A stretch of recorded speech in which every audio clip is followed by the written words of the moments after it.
I'm sure all of us at some point have wondered why we are the way we are. Maybe wondered why some people seem naturally talented while others have to work twice as hard to accomplish the same thing. This question is at the center of one of the oldest debates in psychology and sociology: nature versus nurture. For my multi-module adaptation project, I revised my inquiry essay, which I wrote about this topic, focusing on the question, how much of a person's future is shaped by their environment versus their personal choices? My target audience is you guys watching this, which is college students and young adults, and my purpose is to make this complex topic more engaging, relatable, and thought-provoking, especially when thinking about success and inequality. At its core, the nature versus nurture debate asks a simple but powerful question. Are we shaped more by our genetics or by our environment? Nature refers to the biological traits we inherit, our DNA, personality tendencies, and even intelligence. Nurture, on the other hand, includes everything we experience: our upbringing, culture, education, and relationships. For years, people have argued that one mattered more than the other. But today, after years of research, most researchers agree it's not an either-or situation, it's a combination of both.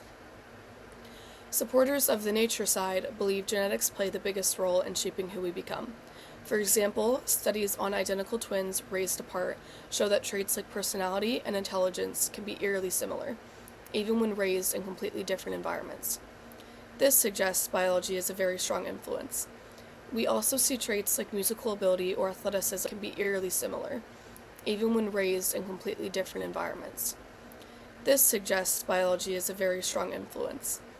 We also see traits like musical ability or athleticism run in families, reinforcing the idea that some abilities are inherited rather than learned. On the other hand, the nurture perspective emphasizes the power of environment. Sociologist Annette Lohr, in her book Unequal Childhoods, show how parenting styles and social class shape children's futures. Children raised in resource-rich environments often develop stronger communication skills and confidence, while others face structural disadvantages. For example, a child may have natural athletic ability, but without access to coaching, time, or support, that talent may never fully develop.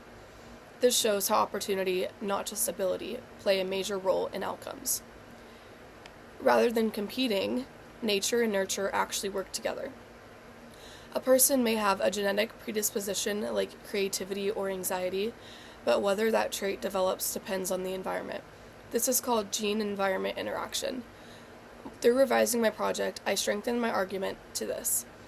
While personal choices and genetics matter, environmental factors play a more significant role in shaping a person's future. This clearer thesis made my adaptation more impactful for my audience. To further support this theory, we can look at how our environment shapes outcomes on a larger real-world scale. For example, access to education varies widely depending on where someone grows up. Students in well-funded school districts often have smaller class sizes, better resources, and more opportunities like advanced placement courses or extracurriculars. In contrast, students in underfunded areas may face overcrowded classrooms and limited academic support. Over time, these differences can significantly affect college access, career opportunities, and long-term success. We also see this in social mobility. Research consistently shows that individuals born into lower-income families face more barriers when trying to improve their economic status. Even when people are equally motivated or talented, their starting point can make a major difference in where they end up. This connects back to the idea that opportunity is not evenly distributed, even if potential might be. At the same time, environment doesn't just limit people, it can also empower them. Mentorship programs, supportive communities, and access to resources can completely change someone's trajectory. For example, first-generation college students who receive strong academic and emotional support are far more likely to succeed in traditional corporate settings than those who don't, even if they start with the same challenges. This reinforces my argument that while genetics and personal choices matter, they don't operate in isolation. The environment shapes how those traits are developed, expressed, and ultimately rewarded. In other words, it's not just about what you're born with, it's about what opportunities you're given to grow. To adapt my essay, I chose to create a video essay in a TED Talk style. This format works well for my audience because I can engage my audience, which is all of you guys watching, with more visual and spoken content. Complex ideas can be simplified through examples and visuals, and it creates a stronger emotional connection to my topic. I also made key revisions when planning what to put into this video. I simplified all of the academic research that I did for my inquiry essay, and I put it into relatable examples that I'm sure all of you have heard about, like the study on twins that I talked about earlier. I changed from a formal essay structure to storytelling, and I added visual elements like images, text overlays, and narration. I believe these choices made the argument more accessible and engaging. Through this process, I learned that adapting writing into a new format requires completely rethinking how ideas are presented. It's not just about shortening an essay. It's about understanding your audience, choosing the right medium, and making information both clear and meaningful. So after looking at all of this, it's clear that the nature versus nurture debate isn't really about choosing one side over the other. Instead, it's about understanding how deeply connected they are. Genetics can give us a starting point, our abilities, tendencies, and potential, but our environment shapes how those traits actually develop over time.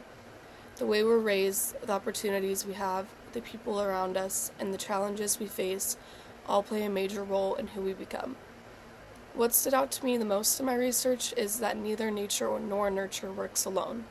They constantly interact, influencing each other in ways that are complex and sometimes unpredictable. Ultimately, this means that while we may not control where we start, we do have some influence over where we go. And that idea is important, because it highlights both the power of our environment and the role of our own choices in shaping our future. I also realized that simplifying ideas can actually make them more powerful, not less, because once they're simplified, people are better equipped to grasp the concepts.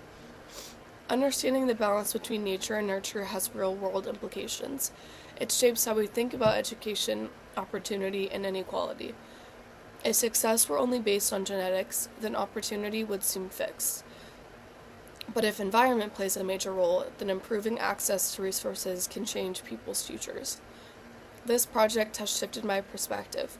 I now see how deeply environment influences outcomes, often before personal choices even come into play. Now, with all that being said, I want to leave you guys with this question. If our environment shapes us so strongly, what responsibility does society have to create more equal opportunities for everyone?